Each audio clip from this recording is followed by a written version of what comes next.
प्रशासन अभी ये समझ ही नहीं पा रहा था कि स्टॉक एक्सचेंज में कोई गैस सिलेंडर फटा है या कोई बम। ठीक उनके पैरों के नीचे इमारत के बेसमेंट में एक कार खड़ी है जो एक टाइम बॉम्ब में बदल चुकी है। दोपहर 2:17 पर नरसिंहनाथ बाजार, जिसे कथा बाजार भी कहते हैं, वहाँ एक स्कूटर में धमाका हुआ। फिर महज 3 मिनट बाद 2:33 बजे नरीमन पॉइंट जैसी अति सुरक्षित जगह पर एयर इंडिया बिल्डिंग के ठीक सामने एक कार बॉम्ब फटा और उन्होंने स्कूटर की डिग्गी खोली तो उनके होश उड़ गए, क्योंकि उसमें 12 किलो RDX और टाइम। और जब उस चाबी को उस लावारिस स्कूटर के इग्निशन में डाला गया और घुमाया गया तो चाबी घूम गई।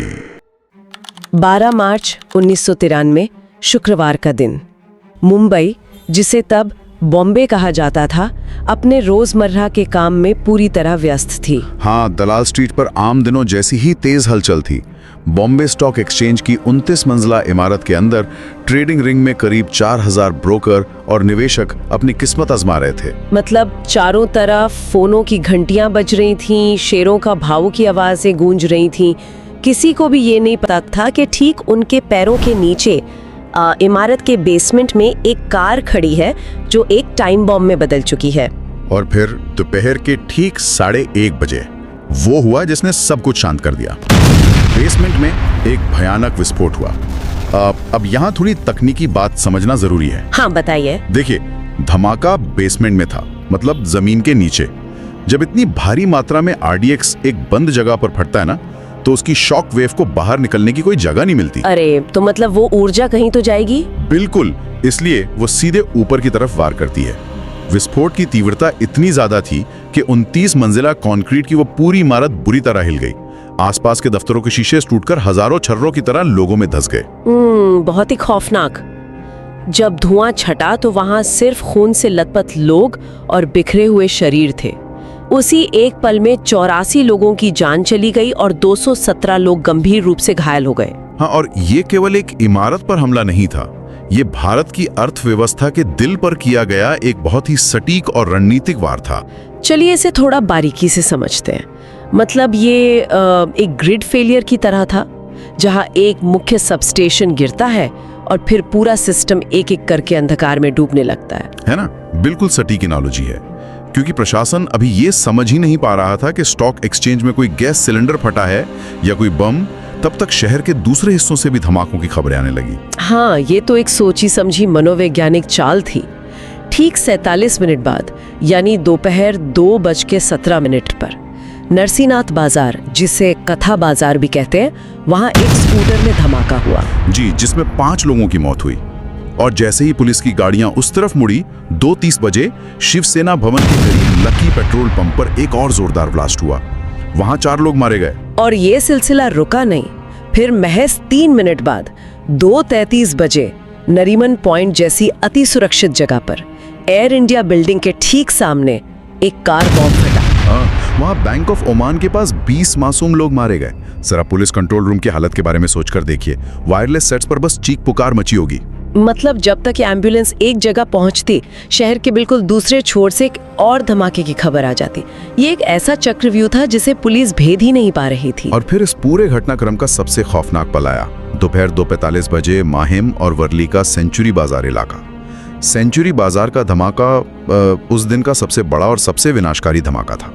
वहाँ सड़क किनारे एक लावारिस जीप खड़ी थी ना। हाँ, और ये कोई मामूली इलाका नहीं था। ये एक बहुत ही व्यस्त व्यावसायिक और आवासीय सड़क थी। जैसे ही यात्रियों से खचाखच भरी एक बेस्ट बस उस जीप के पास से गुजरी, जीप में रखा बम फट गया। हे भगवान! बम में रखे गए विस्फोटक की काइनेटिक एनर्जी इतनी भयंकर थी कि पूरी की पूरी बस हवा में उछल गई। सड़क पर एक बहुत बड़ा क्रेटर यानी गड्ढा बन गया। केवल इस एक जगह पर 113 मासूम लोग मारे गए और 227 लोग बुरी तरह घायल हुए। स्रोत बताते हैं कि प्रत्यक्षदर्शियों के मुताबिक तबाही इतनी भीषण थी कि वहां की स्थिति को शब्दों में बयां करना भी मुश्किल है। ये आंकड़े वाकई सुन्न कर देने वाले हैं। Zaveri Bazaar, Sea Rock hotel, Plaza cinema, airport, एक के बाद एक धमाके। कुल मिलाकर महज 2 घंटे और 10 मिनट के भीतर पूरे शहर में 12 धमाके हुए। 257 लोगों की दर्दनाक मौत और 713 लोग जीवन भर के लिए जख्मी हो गए। शहर की पूरी व्यवस्था चरमरा गई थी। कोई नहीं जानता था कि अगला बम कहां फटेगा। ऐसा लग रहा था जैसे कोई अदृश्य ताकत पूरे शहर को अपने नियंत्रण में ले चुकी है। और पुलिस पूरी तरह से अंधेरे में थी, मतलब उन्हें कुछ समझ नहीं आ रहा था। शुरुआत में ऐसा ही था। मुंबई पुलिस के सामने ये एक ऐसी पहेली थी जिसका कोई सिरा नहीं मिल रहा था। लेकिन यहाँ सबसे दिलचस्प बात यह है कि अपराध विज्ञान में एक सिद्धांत है। कैसा सिद्धांत? अपराधी कितना भी शातिर हो, लॉजिस्टिक्स का पैमाना जितना बड़ा होता है ना, इंसानी गलती की गुंजाइश उतनी बढ़ जाती है। इतनी परफेक्ट साजिश में भी कुछ मानवीय भूलें हुई। हाँ, और उन्हीं भूलों ने पूरे सिंडिकेट को एक्सपोज कर दिया। यहीं से इन्वेस्टिगेशन का वो अध्याय शुरू होता है जिसने पूरी जांच की दिशा ही बदल दी। बिल्कुल। धमाकों के तुरंत बाद पूरे बॉम्बे को 4 रीजन और 10 जोन में बांट दिया गया। तत्कालीन police commissioner A.S. Samra, DCP Rakesh Maria और अरूप पटनायक जैसे वरिष्ठ अधिकारियों ने कमान संभाली। और शहर भर में मुनादी करा दी गई कि कोई भी लावारिस वाहन दिखे तो तुरंत पुलिस को सूचित किया जाए। और फिर 14 मार्च को दादर इलाके के एक डॉक्टर ने पुलिस को कॉल किया। जी, उनके क्लिनिक के बाहर एक बिना नंबर प्लेट का स्कूटर खड़ा था। जब पुलिस और बम निरोधक दस्ता वहां पहुंचा और उन्होंने स्कूटर की डिग्गी खोली तो उनके होश उड़ गए, क्योंकि उसमें 12 किलो RDX और एक टाइमर लगा हुआ था, है ना। हाँ, किसी तकनीकी खराबी के कारण ये बम 12 मार्च को फट नहीं पाया था। ये पुलिस इन्वेस्टिगेशन के लिए एक तरह से सोने की खदान साबित हुआ। मतलब क्योंकि बम फटा नहीं था, इसलिए विस्फोटकों का प्रकार, वायरिंग का तरीका और टाइमर का ब्रांड, ये सब कुछ सबूत के तौर पर एकदम सुरक्षित मिल गया। सही कहा। और किस्मत सिर्फ यही नहीं रुकी। उसी दौरान वर्ली के सीमेंस फैक्ट्री के पास एक लावारिस मारुति वैन भी मिली। उस वैन में भी भारी मात्रा में हथियार और ग्रेनेड थे। और जब वैन का इंजन और चैसी नंबर चेक किया गया तो रजिस्ट्रेशन में एक नाम सामने आया, रुबीना मेमन, और पता था अल हुसैनी बिल्डिंग, माहिम। बिल्कुल। पुलिस की टीमें तुरंत माहिम के लिए रवाना हो गईं। जब पुलिस अल हुसैनी बिल्डिंग पहुंची तो मेमन परिवार के फ्लैट पर ताला लगा था। ये फ्लैट इब्राहिम मुश्ताक अब्दुल रज्जाक मेमन का था, जिसे अंडरवर्ल्ड में सब टाइगर मेमन के नाम से जानते थे। हाँ, पुलिस ने दरवाजा तोड़ा। अंदर कोई नहीं था। परिवार पहले ही देश छोड़ चुका था। लेकिन तलाशी के दौरान उन्हें एक बहुत ही मामूली सी दिखने वाली चीज मिली, चाबियों का एक गुच्छा। और यही वो पल था जिसे फिल्मों में क्लाइमैक्स माना जाता है। पुलिस ने उस गुच्छे में से एक स्कूटर की चाबी निकाली। वो चाबी लेकर अधिकारी दादर पहुंचे। और जब उस चाबी को उस लावारिस स्कूटर के इग्निशन में डाला गया और घुमाया गया तो चाबी घूम गई। अरे वाह, लॉक खुल गया। मतलब शक यकीन में बदल चुका था कि टाइगर मेमन और उसका परिवार ही इस पूरे खूनी खेल का मास्टरमाइंड है। बिल्कुल। लेकिन मेमन के घर से एक और सुराग मिला था जो और भी ज्यादा खतरनाक था। वो था एक कार्डबोर्ड का कार्टन, यानी गत्ते का डिब्बा, जिस पर नोबल इंडस्ट्रीज छपा हुआ था। ये नोबल इंडस्ट्रीज, ये कोई आम कंपनी तो नहीं थी? जी नहीं। नोबल इंडस्ट्रीज पाकिस्तान की एक फर्म थी जो विस्फोटक बनाने का काम करती थी। इस एक डिब्बे ने इस पूरी जांच का दायरा मुंबई के अंडरवर्ल्ड से निकालकर अंतर्राष्ट्रीय जियोपॉलिटिक्स में बदल दिया। मतलब ये स्पष्ट हो गया है कि ये सिर्फ कुछ गुंडों का काम नहीं है, इसमें पाकिस्तान की सीधे तौर पर संलिप्तता है। हाँ, और इस सुराग के बाद तो जैसे गिरफ्तारियों की झड़ी लग गई। 14 मार्च को ही टाइगर मेमन का मैनेजर असगर मुकद्दम पकड़ा गया। फिर उसके कोर टीम का सदस्य बादशाह खान पकड़ा गया। और जब इन लोगों से पूछताछ शुरू हुई और हथियारों की बरामदगी हुई ना, तो जो आंकड़े सामने आए वो किसी भी आम नागरिक को डराने के लिए काफी थे। बिल्कुल। जवेरी बाजार से कई सूटकेस मिले जिनमें 12 AK-46 राइफलें और 195 हैंड ग्रेनेड्स थे। इसके बाद मुमरा से 1500 किलो और नगला बंदर से 2000 किलो RDX बरामद हुआ। तो इन सब का आखिर मतलब क्या है? 3500 किलो RDX। रुको एक सेकेंड, इतना बड़ा हथियारों का जखीरा, ये कोई छोटी मोटी चीज तो है नहीं। हाँ, सिंध में अभियानों में भी इतने बड़े पैमाने पर विस्फोटक बहुत कम इस्तेमाल होता है। ये कोई ऐसी चीज नहीं है जिसे आप अपनी जेब में रखकर ले आएं। वही तो, कस्टम अधिकारियों, कोस्ट गार्ड और पुलिस की नजरों से बचकर महाराष्ट्र के तटों से सीधे मुंबई शहर के अंदर ये सब कैसे आ सकता है? क्या किसी भी एजेंसी को इसकी भनक तक नहीं लगी? ये बहुत ही अहम सवाल है और इसका जवाब सिस्टम के बहुत गहरे भ्रष्टाचार में छिपा है। दस्तावेज बताते हैं कि टाइगर मेमन एक कुख्यात तस्कर था। अच्छा। उसका नेटवर्क रायगढ़ और शेखाड़ी के तटों पर पहले से ही सक्रिय था, जहां से वो सोने और चांदी की तस्करी करता था। उसने उसी तस्करी के नेटवर्क का इस्तेमाल किया। मतलब कस्टम अधिकारियों और स्थानीय पुलिस को भारी रिश्वत दी गई। बिल्कुल। जब हथियारों की खेप समुद्र के रास्ते आई तो भ्रष्ट अधिकारियों ने अपनी आंखें मूंद ली। उन्हें लगा कि शायद हमेशा की तरह सोना या इलेक्ट्रॉनिक्स आ रहा है।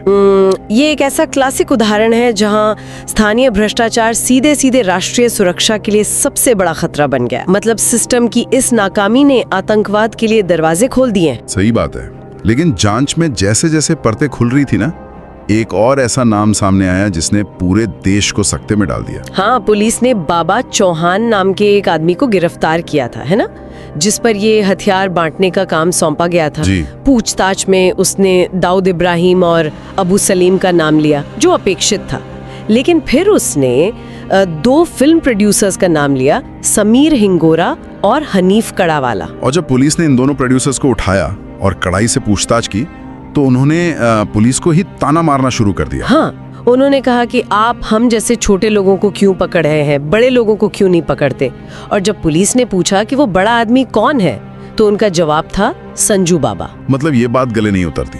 संजय दत्त, उस समय का सबसे बड़ा और मशहूर बॉलीवुड सुपरस्टार, एक नामी फिल्म स्टार, सीधे दाऊद इब्राहिम और अबू सलीम के गुर्गों से हथियार क्यों लेगा?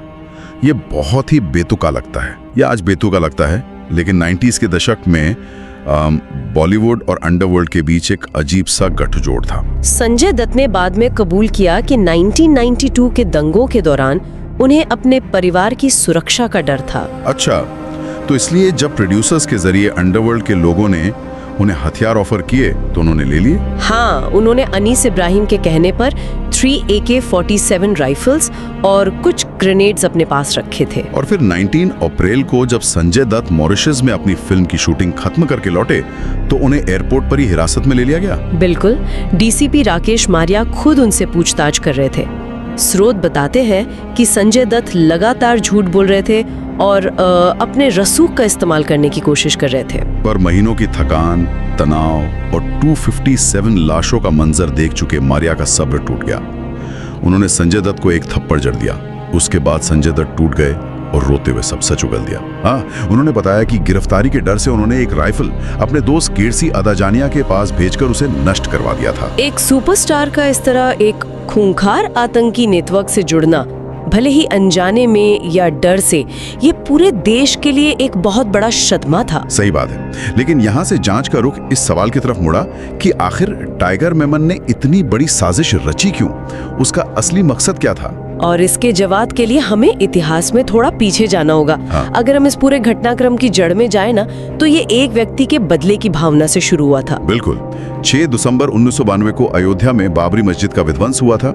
इसके बाद पूरे देश में और विशेष रूप से मुंबई में भयानक सांप्रदायिक दंगे भड़क उठे थे। हाँ, और इन दंगों के दौरान टाइगर मेमन का ऑफिस, जो तिजारत इंटरनेशनल के नाम से चलता था, उसे जलाकर खाक कर दिया गया था। जी, उसका बहुत बड़ा आर्थिक नुकसान हुआ और इसी घटना ने उसके अंदर इंतकाम की आग जला दी। मतलब एक स्थानीय स्मगलर का व्यक्तिगत बदला एक इतनी बड़ी अंतर्राष्ट्रीय साजिश बन गया। यही वो बिंदु है जहां ये केस सबसे दिलचस्प और खतरनाक हो जाता है। टाइगर मेमन बदला लेना चाहता था, लेकिन उसके पास इतने बड़े पैमाने पर हमले करने की विशेषज्ञता नहीं थी। तो वो दुबई भाग गया। हाँ, वहां उसकी मुलाकात अंडरवर्ल्ड डॉन दाऊद इब्राहिम और सबसे महत्वपूर्ण पाकिस्तानी खुफिया एजेंसी ISI के तत्कालीन चीफ जावेद नासिर से हुई। मतलब ISI भारत में अस्थिरता फैलाना चाहती थी और उन्हें टाइगर मेमन के रूप में एक ऐसा मोहरा मिल गया जिसका मुंबई के लोकल लॉजिस्टिक्स और तस्करी के रास्तों पर पूरा कब्जा था। बिल्कुल, ये माफिया और स्टेट स्पॉन्सर्ड टेरर मशीनरी का एक घातक गठजोड़ था। अगर हम इसे व्यापक संदर्भ में देखें तो ये एक व्यक्तिगत बदले को हथियार बनाने की साजिश थी। और इतने बड़े ऑपरेशन के लिए पैसों की व्यवस्था कैसे हुई? क्योंकि 3,500 किलो RDX मंगाना, हथियारों की खरीद और दर्जनों लोगों की यात्रा, ये कोई सस्ती चीज तो है नहीं। फंडिंग का तरीका भी बहुत ही सुनियोजित था। कराची की एक बड़े ड्रग तस्कर तौफीक जलियावाला ने फंडिंग की जिम्मेदारी ली। अच्छा। लेकिन भारत के अंदर इस पैसे के लेन देन को संभालने का काम किया टाइगर मेमन के भाई याकूब मेमन ने, जो पेशे से एक चार्टर्ड अकाउंटेंट था। हाँ, याकूब ने बांद्रा के HSBC बैंक में 4 अलग-अलग NRI अकाउंट्स खोले और डेवलपमेंट कॉरपोरेशन बैंक का भी इस्तेमाल किया। हवाला के जरिए करोड़ों रुपए विदेश से भारत लाए गए। जी, साजिश की ये रूपरेखा तो साफ हो गई। लेकिन दस्तावेजों के अनुसार उस वक्त एक बहुत ही दिलचस्प राजनीतिक कदम भी उठाया गया था। जब धमाके हो रहे थे तब महाराष्ट्र के तत्कालीन मुख्यमंत्री शरद पवार ने एक ऐसा बयान दिया था जिसने सबको चौंका दिया। और सुनने वालों के लिए स्पष्ट करना जरूरी है कि हम किसी भी राजनीतिक फैसले का कोई समर्थन या विरोध नहीं कर रहे हैं, बल्कि सिर्फ जो जानकारी स्रोत में दी गई है उसे निष्पक्ष रूप से रिपोर्ट कर रहे हैं। बिल्कुल। तथ्य ये है कि 12 मार्च को कुल 12 जगहों पर धमाके हुए थे और ये सभी इलाके प्रमुख रूप से हिंदू बहुल या व्यावसायिक क्षेत्र थे। मुख्यमंत्री शरद पवार को ये डर सताने लगा था कि अगर ये बात इसी रूप में बाहर गई तो मुंबई में एक बार फिर मतलब दिसंबर 1992 जैसे भयानक सांप्रदायिक दंगे भड़क उठेंगे। इसलिए तनाव को कम करने और दंगों को रोकने के इरादे से उन्होंने दूरदर्शन पर आकर घोषणा की कि धमाके 12 नहीं बल्कि 13 जगहों पर हुए हैं। हाँ, उन्होंने जानबूझकर 13वां धमाका एक मुस्लिम बहुल इलाके यानी मस्जिद बंदर में बताया। साथ ही उन्होंने शुरुआत में इन धमाकों के पीछे LTTE यानी liberation tigers of Tamil Eelam का हाथ होने का शक भी जाहिर किया था। ये एक सोची समझी रणनीति थी ताकि जनता का गुस्सा किसी एक समुदाय पर ना फूटे। राजनीतिक स्तर पर जो भी फैसले लिए गए हों, लेकिन ग्राउंड लेवल पर एक ऐसी चीज हुई थी जो सबसे ज्यादा परेशान करने वाली है। जी। दस्तावेज चीख चीख कर ये गवाही देते हैं कि मुंबई पुलिस के पास इस तबाही को रोकने का एक बिल्कुल स्पष्ट मौका था। ये इस पूरे अध्याय का सबसे दुखद पहलू है। साजिश को अंजाम देने के लिए टाइगर मेमन ने फरवरी 1993 में मुंबई के 19 स्थानीय युवकों को चुना और इन्हें दुबई के रास्ते पाकिस्तान भेजा गया है ना? हाँ, वहाँ ISI के कैंपों में इन्हें 12 दिन तक AK-47 चलाने, हैंड ग्रेनेड फेंकने और RDX से बम बनाने की कड़ी ट्रेनिंग दी गई। लेकिन ये 19 लोग कोई पेशेवर आतंकवादी तो थे नहीं, ये तो बस स्थानीय गुंडे या सामान्य लोग थे जिन्हें भड़काया गया था। बिल्कुल, और यही कारण था कि उनमें से एक, जिसका नाम गुल मोहम्मद उर्फ गुल्लू था, वो ट्रेनिंग के बाद बुरी तरह घबरा गया। मतलब जब वो मुंबई लौटा तो उसे लगा कि इस तबाही में उसका अपना परिवार भी मारा जा सकता है। अरे अपनी अंतरात्मा की आवाज कह लीजिए या डर के कारण धमाकों से महज 3 दिन पहले 9 मार्च को गुल्लू ने मुंबई पुलिस के सामने सरेंडर कर दिया। हाँ। ये बिल्कुल ऐसा है जैसे आपको किसी ने एक भयंकर तूफान का सटीक नक्शा दे दिया हो, लेकिन आपने छाता खोलने की भी जहमत नहीं उठाई। मतलब जानकारी मौजूद थी। सही बात है, गुल्लू ने सब कुछ बता दिया था। ट्रेनिंग कैसे हुई, कौन कौन शामिल है, यहाँ तक कि दादर और वर्ली जैसे संभावित ठिकानों के नाम भी ले लिए, लेकिन पुलिस ने उसे इग्नोर कर दिया। पुलिस को लगा कि गुल्लू पुलिस को गुमराह करने के लिए मनगढ़ंत कहानियां सुना रहा है। उन्होंने उसकी बातों को गंभीरता से नहीं लिया और इंटेलिजेंस एजेंसियों के बीच कोई समन्वय नहीं था। लेकिन गुल्लू के सरेंडर की भनक जब टाइगर मेमन को लगी ना, तो वो बुरी तरह घबरा गया। और इसी घबराहट ने सारी टाइमलाइन बदल दी। असली योजना ये थी कि धमाके अप्रैल में शिवाजी जयंती के मौके पर किए जाएंगे, जब सड़कों पर भारी भीड़ होती है। हाँ, लेकिन गुल्लू के पकड़े जाने के बाद टाइगर मेमन को लगा कि पुलिस कभी भी उस तक पहुंच सकती है। इसीलिए उसने जल्दबाजी में तारीख बदलकर 12 मार्च कर दी और धमाकों से एक दिन पहले रातों रात अपने पूरे परिवार को दुबई भेज दिया। पुलिस की ये चूक मुंबई वासियों पर बहुत भारी पड़ी। बिल्कुल, और जो बात और भी खौफनाक है वो ये कि उनकी योजना सिर्फ बम धमाकों तक ही सीमित नहीं थी। उनका एक फेज 2 भी था, जिसके बारे में बहुत कम लोग बात करते हैं। हाँ, ये फेज 2 असल में ISI का मुख्य मंसूबा था ना? जी। इतने सारे हथियार और ग्रेनेड सिर्फ डराने के लिए नहीं मंगाए गए थे। योजना ये थी कि जैसे ही बम धमाके होंगे और पुलिस प्रशासन में अफरा तफरी मचेगी, पाकिस्तान से ट्रेनिंग लेकर लौटे ये गुंडे मंत्रालय, BMC बिल्डिंग और शिवसेना भवन में घुस जाएंगे। बाप रे। और वहां वे अंधाधुंध फायरिंग करेंगे और प्रमुख राजनेताओं की हत्या करेंगे। लेकिन ऐसा हुआ नहीं। फेज 2 पूरी तरह फेल हो गया। पर क्यों? क्योंकि जैसा आपने पहले कहा, ये पेशेवर आतंकी नहीं थे। जब इन युवकों ने अपने ही लगाए गए बमों की तबाही देखी ना, सड़कों पर लाशों के छींतड़े देखे, तो वे खुद दहशत में आ गए। उनका साहस जवाब दे गया और वे अपने हथियारों को छोड़कर शहर से भाग खड़े हुए। इस कायरता ने अनजाने में ही सही मुंबई को एक और बड़े रक्तपात से बचा लिया। बिल्कुल, तबाही का वो मंजर तो गुजर गया, लेकिन उसके बाद शुरू हुई न्याय की लड़ाई। सवाल यही उठता है कि क्या उन 257 बेगुनाहों को, जिनके परिवार हमेशा के लिए उजड़ गए, क्या उन्हें कभी वास्तविक न्याय मिल पाया? देखिए, कानूनी प्रक्रिया बहुत लंबी और जटिल रही। नवंबर 1993 में जांच एजेंसियों ने 10,000 पन्नों की एक विशाल चार्जशीट दायर की, जिसमें 189 लोगों को आरोपी बनाया गया। मामले की गंभीरता को देखते हुए इसे सीबीआई को ट्रांसफर कर दिया गया था। सालों तक केस चला। अंततः 2006 में टाडा कोर्ट के जज प्रमोद कोड़े ने एक ऐतिहासिक फैसला सुनाया। उन्होंने 100 लोगों को दोषी ठहराया। और इनमें केवल आतंकवादी शामिल नहीं थे। सबसे बड़ी बात यह थी कि उन भ्रष्ट कस्टम अधिकारियों और पुलिस वालों को भी सजा मिली, जिन्होंने चंद रुपयों की रिश्वत के लिए देश की सुरक्षा को दांव पर लगा दिया था। हाँ, अदालत ने ये कड़ा संदेश दिया कि भ्रष्टाचार और आतंकवाद ये एक ही सिक्के के दो पहलू हैं। इस पूरी प्रक्रिया में कई हाई प्रोफाइल नाम भी सामने आए, जैसे कि संजय दत्त। हाँ, संजय दत्त को अवैध हथियार रखने और नष्ट करने के जुर्म में 5 साल की सजा सुनाई गई, जो उन्होंने पुणे की यरवदा जेल में काटी।